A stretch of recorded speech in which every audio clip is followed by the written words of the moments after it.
Give it up! Give it up!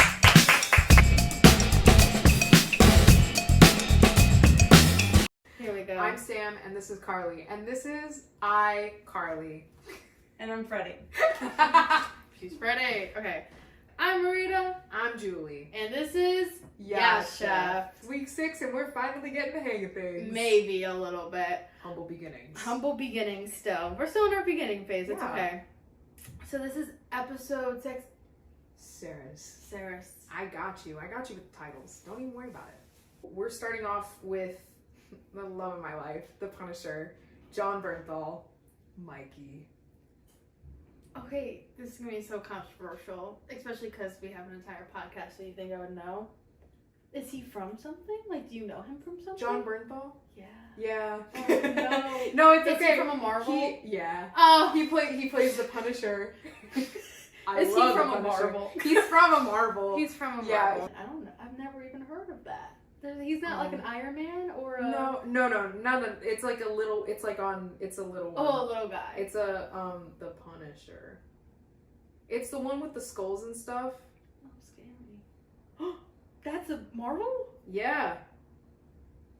I love him. He looks like a video game CGI character. He definitely does, and so, like, he's definitely a meme on TikTok too. Like, there's the one of him like sitting at the dinner table, and he's like, No. Wait. But Starts with him. Jon Bernthal is introduced, and we are finally meeting Mikey, the older brother that committed suicide.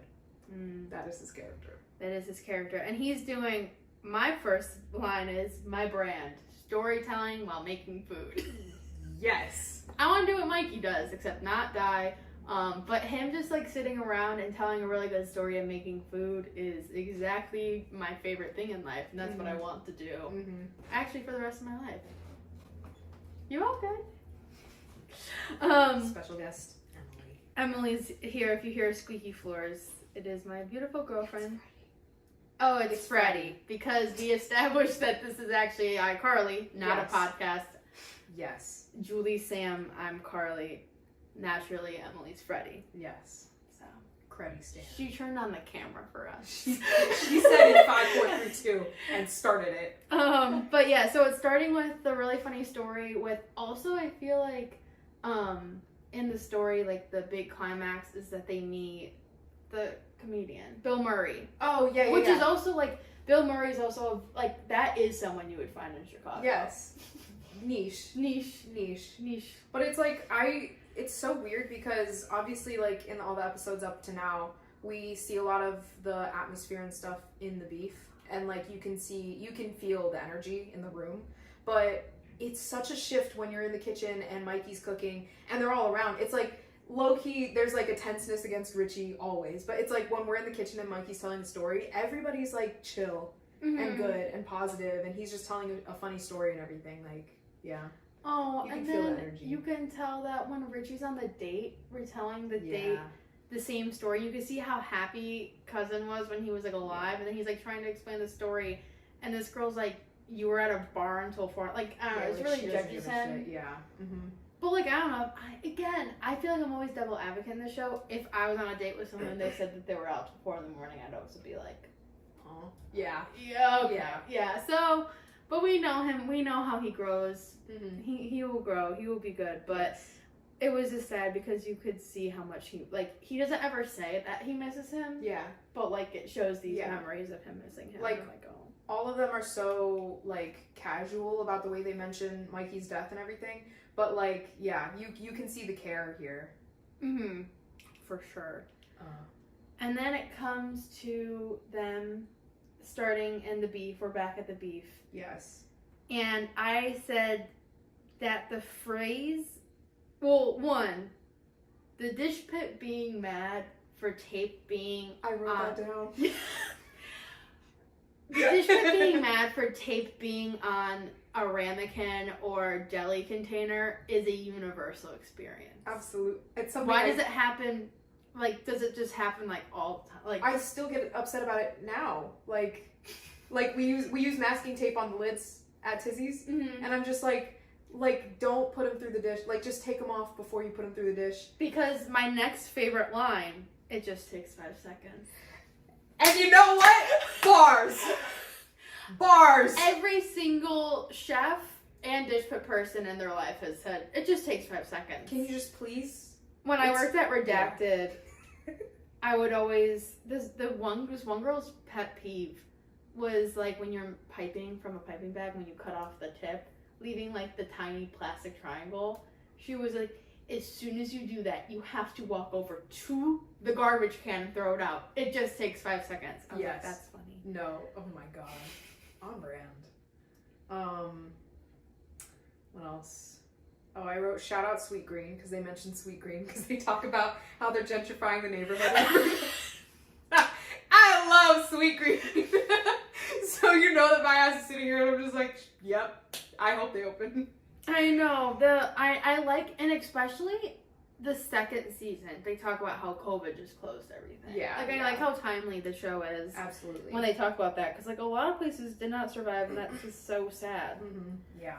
I also, before, I don't know if it's before or after that, but, and I will always forget his name. Marcus. Hey guys, it's been a long day. We both have worked today. It's been a long day. Yes. Marcus, I said, I love baking. I would not lose sleep for a perfect donut. No. I said, this is another level of like obsession, dedication, and everything. And like, don't get me wrong, when he's kind of like getting yelled at by everyone, I feel bad for him, but at the same time, I would also be yelling at him. Cause like, absolutely. Yeah. I'd be like, you don't have What your are you shit doing? done? And also, you're living here, question mark? Are you okay, buddy? When the guy, I don't know his name, like one of the dish people, when he comes up, or he's just like, are you good? Do you have a place to live? And Marcus is like, nah man, I'm here for the donut. Oh, really? Really? And I also love how the guy threw in that he played for the Cubs. And then you kind of ignore it. And then later Marcus is like, wait, you played for the Cubs? Wait, who are you? Mm-hmm. Oh my gosh. Yeah. My next bullet point is this shot. Just the word shot. But I can't tell if that's a mistake. Oh. Maybe you meant to write shit. Maybe. I wrote, where is it? Sydney keep trying to, like, mention the risotto and stuff. And it's, like, low-key, like, honestly, the little thing that Carmi says to her, and he was just like, I called all the places that you used to work at, and they said, you're really, really good, you're really talented, but you're impatient. Bars. Like, yeah. Because I would, like, obviously, like, the way that the show is, like, shot and everything, like, it's meant to make you feel what the characters are feeling and stuff. And in that time, like, I'm frustrated. It's like, dude, chill out for a second. We'll get to it in a minute. And it's the same thing low-key with her COGS plan. Like, don't get me wrong. I understand that, like, Carmi wasn't giving her the time of day at first, but it was like he came around to it. It's like all in due time, you know? And when she keeps pushing the risotto, it's like all in due time. Give it a minute. But, you know. And yeah, she's so pissed off that he won't even, like, or she's also mad that he like, says it's good but not perfect. She gets so pissed off. I'm like, oh, you wanted his opinion. I know. You want his notes. Like, hey, can't all be sunshine and rainbows. Oh, and then you could see, I forgot exactly which part, but you can, like, see in this episode that Richie's customer service skills and front of house skills start building. Yeah. Like, he's, like, taking, like, the front of shop more, and you're like, oh my god, like, this starts the beginning of, like, him, like, a Forks. Oh, such a good episode. Yes. I can't wait to talk about season 2. I know, season 2 is gonna be good. What's your next thing? I got Sydney trying to break up the fight outside was like stress, and then also Richie scavenging like the entire place for his gun. Like, not him looking in hotel pans for his gun. Like, him looking in every single shelf in the beef for his... How did you lose your gun? How did you not remember where you put your gun? Yeah. Yeah. Sir. But that's also a very him thing that would happen. Absolutely. Oh my gosh. But yeah, like, Sydney handling it by, like, giving out sandwiches and everything to all of them, and just, like... I think Richie had a moment of feeling, like, kind of obsolete and was like, oh, what do I do? So, crisis. I don't know what they said about this, but they said something about the grease trap and how the grease trap needs to be cleaned. And I just wanted to know what was your worst grease trap story. So for anyone not in food service who's listening to this, a grease trap is like... For Emily. Oh, for Emily. Emily's raising her hand. You don't know what a grease trap is? So when you're cleaning dishes, there's water, and then you're usually cleaning grease. Water and oil don't mix. Yeah. So it collects in a grease trap so it doesn't get clogged in your pipes. Yes. And that shit smells so fucking bad. It is the worst smelling thing. Probably just in, like, when I worked, not at Redacted, a different bakery, when I worked at a bakery, this woman just would have to call someone to get the grease trap cleaned. And there was this one time, and I worked right next to the grease trap, so I was just decorating cakes one time, like, for, like, it was like a couple weeks, and I was like, oh my god, it smells so bad. It's like, dude, they need to be regularly serviced. That's not something you can just, like, skip and be like, it doesn't matter. It does matter. Yeah. It's so gross. It's like, so... Oh. I don't think I have a bad story of school. Like... Because there's two buildings at the school we went to. One of them was, like, new and updated and didn't have grease traps. And the other one was old and did have... But I think it was good that we, like, learned about it. Absolutely. I had classes in, like, Hal 13 where, like, they had one. And I was like, it wasn't that bad, I think, when I was, like, in classes over there. But, like, at Hope and Maine, I don't think it gets serviced or, like, cleaned out, like, regularly like it's supposed to. Also, like, I feel like sometimes it's more the dishwasher over the grease trap, but the combination of the smells from both of them is not great. Because, like, the dishwasher has this, like, undercarriage thing where, like, discarded food goes and, like, nobody cleans it out. And I'm like, you know, when we come in, we're just washing ice cream dishes, so, like, it all rinses out and it's fine and good. But there's people that come in and they have their, like, chicken bits or their rice bits that are just, like, sitting there collecting mold, and there's, like, flies everywhere. And it's, like, so terrible. And then the grease trap, just on top of that, the smell is just, like... And, like, they're like, hey, there's a fan in there. And I'm like, hey, pushing the air around doesn't make it smell better. So... Yeah. Ugh. The guy who taught me to drive cleans grease traps for a living. Oh. Oh. That's my side marina story for you. This random man taught me to drive. I didn't really, because I was scared. Yeah. It's like my mom's friend's nephew. But I was telling him about grease traps because I worked, like, he was telling me about them. I was like, I worked with those at school. Anyways. Oh my gosh. That's so a fun Marita side story. My next.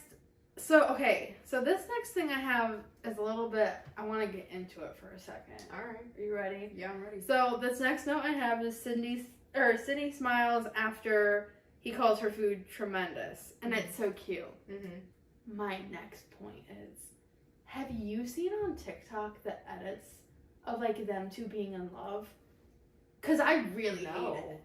Yes, it's like their love is undeniable, and it will, like, post like pictures of them, like, smiling, and, like, I'm like, no, I think it's just like, I think they just have respect for one another, and they're like, if they don't become a relationship and see, I'm like, no, is this the narrative that people think is gonna happen? Because oh boy, I hope not. I hope fucking not at all, because here's the thing. Do not mistake shared passions for, like, love for one another individually. Like, can we be real for a second here? You can clearly see they both have a love and a passion for food. And respect. They respect the fuck out of each other. But I'm absolutely. Like, I don't want them. No. Because then it'll give every single man in the kitchen who gets a smile from a girl and will think that, then, like, oh, they're in love. I'm like, no. Yeah. That's not the narrative I want from this story, and I hope to God it doesn't happen. Right. Also, let's not just continue this narrative of, like, the lead female and male character just have to get together, because it's like, come on. Like, no. I'd rather her be with Marcus. I'd rather her be with Marcus and Carmi be with the Claire. person in the future. Yeah. So I'm like, I'm hoping that they didn't make like because like it is very like season 2 finale. They really both of those kind of fall through, and I hope to God they don't get together in season 3. No. If that happens, I will be so genuinely sad. I do not want to see that happen. I just want them to have like a working, fun, respectful relationship. Yes. We don't need to fall in love, guys. No. So I don't know if you've seen any of those. That's my entire I have not For You seen the page. edits. I'm not even gonna look it up because I don't want to see it. Like, I need it to stop. you know what I did see though? Maddie Matheson. Oh, you did. I have not had time. Go on. Yo, Go on. please. All right, one moment. Like a word for him because oh my gosh, I love his YouTube. It's so good. So for those who are following, the guy who plays Spec has a YouTube channel. We talked about it in the past 2 episodes, and every episode we say, "Oh, we're gonna watch it." Haven't. Julie has. Julie has finally. Yes. No, because it's like when we're like talking about outside interviews or like interviews of them and stuff like that. It's just like I haven't really absorbed that content. I don't know why, but like now I finally watched a few of them, and then I like looked at his YouTube and stuff like that, and some of the interviews. And it's so funny when they're talking about like each other and everything. They're like, who do you actually like consider or call chef and stuff? And they're like, oh, Maddie for sure, because like he actually is really good with food. He actually is a chef, blah blah blah. And I'm just like, I watched his YouTube video on making tuna melts, and I was like, this is just so good. Like it reminds me of like epic mealtime, and it's just like so fun. But yeah, like it gives me another appreciation for his character, I think. Oh, absolutely. Just love it. But when I do watch it one day, I will report back, but I haven't. Julie sent me the link and said, watch it, and I said, I will. She'll get to it. I didn't, but She'll it's okay. get to it. We'll get to it, guys, I promise. See, my next note isn't for a while down, so what do you got? I have. So remember a few episodes when Richie was telling a story. It was like maybe the first episode. Richie was telling a story and Carmi was trying to get everyone's attention, and everyone was like listening to Richie and was just like, "Fuck off, Carmi." But now there's a shot again, like the feeling of Richie feeling obsolete in like the environment and stuff like that. He's trying to tell a story to Tina. But Tina's trying to listen to Sydney's directions and really trying to get into it and stuff. And she's like, hey, dude, I don't have time for your story right now. And he's just like, whoa, how the tables have turned for a second. So, yeah. Richie and then really he blew up. left out. Yeah, absolutely. Yeah. Poor guy. I know. He's Poor like, guy, but also like, deserved. I know, because like Tina can see the potential that the place has, and he just doesn't see that yet. Yeah, like, and I don't think he really sees that until Forks. Probably not. Like that is his big climactic. Like that is his episode where he changes as a person. Yeah, like everybody's on their own ship, kind of heading in the same direction, and like I feel like most of them are starting to turn at this point, and see the vision, but he's just not there yet. Yeah. But I just thought that was like a nice little parallel because, again, it's like when you're first watching the show, you're just absorbing all of it. But when you watch it a second time, now you have like stuff to go off of and like more recently remember. So, yeah, I thought that was yikes. Yeah. And then so the next thing I have is about the fight outside. So oh, yeah. Is that what you have next? No, like... I mean, I just had that, like, you know, Sydney handled it and stuff, but go off. No, I just love how she de-escalated the fight with food. Like, there was, like, these big men, and she's like, And I, too, think that's how I would do it. Like, if a bunch of men were fighting about drugs outside my house. Yeah. I'd be like, do you want a cookie? If you stop fighting, please. Yeah. But, like, yo, the way that she just, like, goes up and puts herself in between them, props, man. Could be me. And then something that the men request with Sydney is Green River. Do you know what Green River is, Julie? Oh, we were talking about this. It's that alcohol, right? Or no? No, so the alcohol is, oh my god, what's the alcohol called? Malort. Oh, so Malort. So no. Also, guys, Julie and I are both going to be in Chicago for Thanksgiving, which means we'll get guests of my family and probably Leah or something. Yes! And I want to try Malort on the pod. Yeah. Okay. All right. Hey. So we'll try it for you guys, and you'll get our reactions live. But Green River. Wait, it just hit me. We're gonna be, and then Cassie, like we're gonna be in Chicago. I know.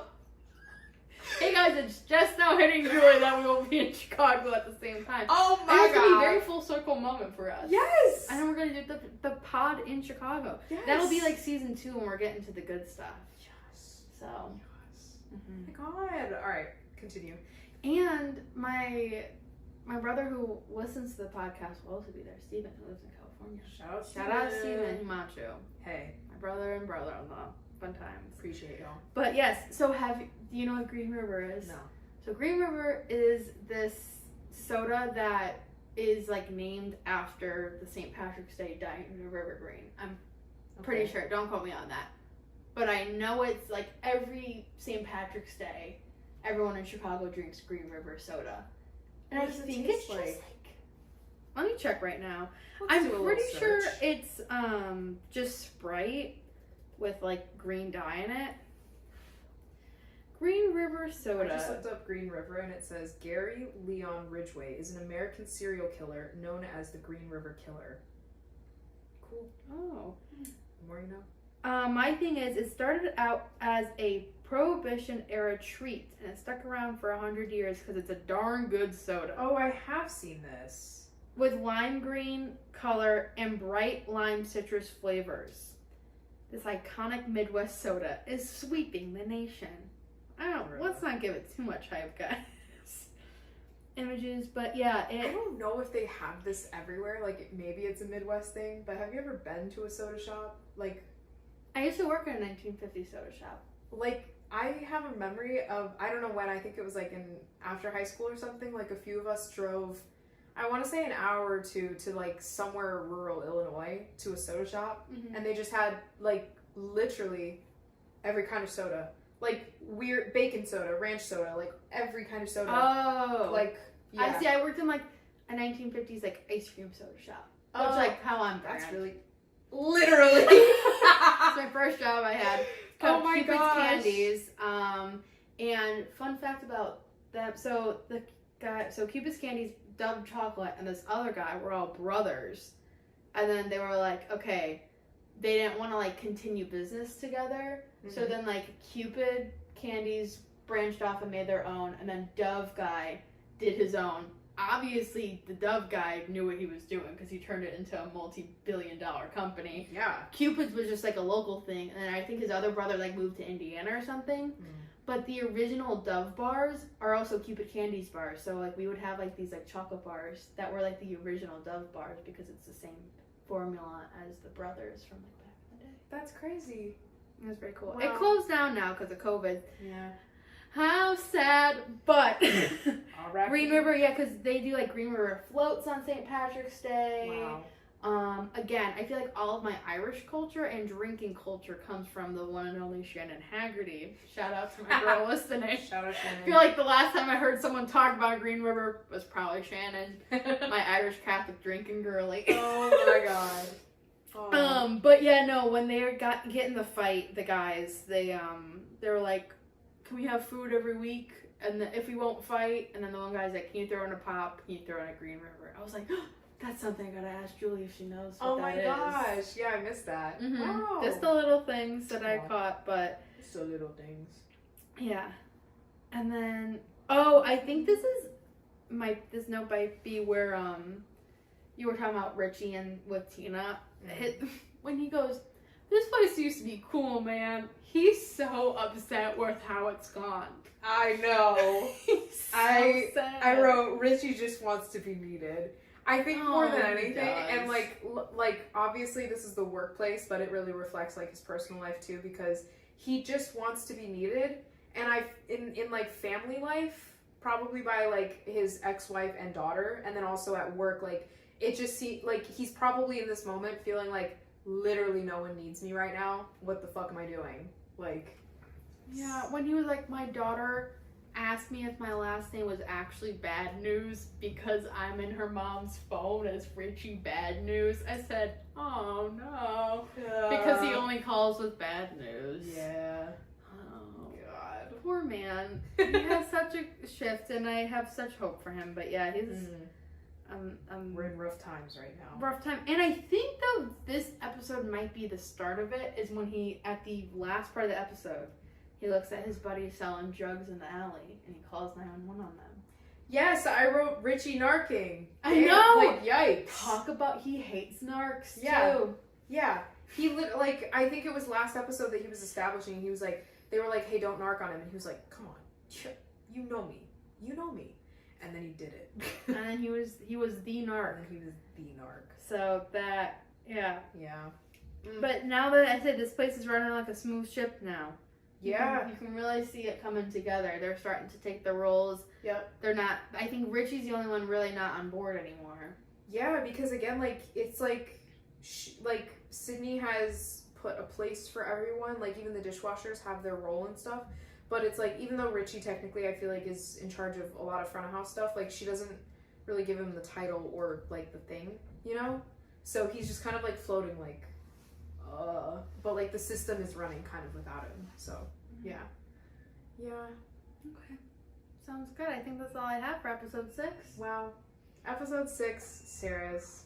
Perfect timing. I think my roommate's home. So Yes. We'll close it out now. Follow us on Yass Chef Pod on everything. Yes. And we'll see you next week.